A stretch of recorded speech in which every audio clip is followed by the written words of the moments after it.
So as the pressure mounts on the government to implement austerity measures, the National Treasury has issued guidelines to accounting officers in ministries, departments and agencies on some of the key areas that should be addressed.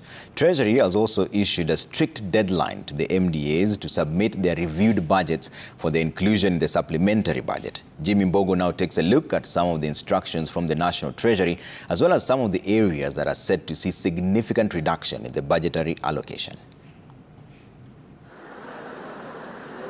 The circular issued by the National Treasury on the 5th of July directs all ministries, departments and agencies to limit their spending to a maximum of 15% of their budget, awaiting the approval of the supplementary budget following the rejection of the Finance Bill. Treasury further directing all government accountants, including permanent secretaries, to rationalize development estimates by removing all new projects and ensuring that no new contracts and tenders are awarded for goods and services without sufficient budgetary allocation. To ensure liquidity in the market, MDAs have been directed to ensure that pending bills are prioritized and paid within budgetary provisions in the coming financial year.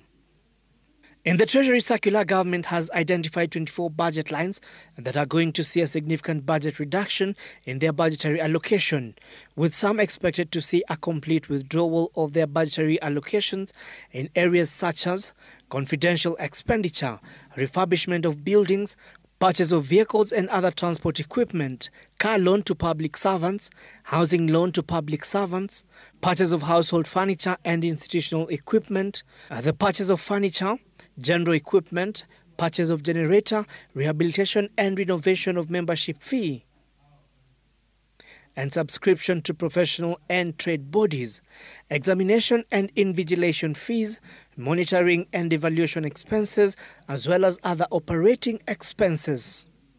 Other lines that will see a reduction of their budget by at least 50% include budget lines such as domestic travel, hospitality supplies and services, maintenance of building, both residential and non-residential. If we can implement fully those changes that have been proposed, again, at the office, at the State House, we can save around 300 million because we can cut on purchase of vehicles, that is 52 million. You see, we have purchase of household furniture, 68 million.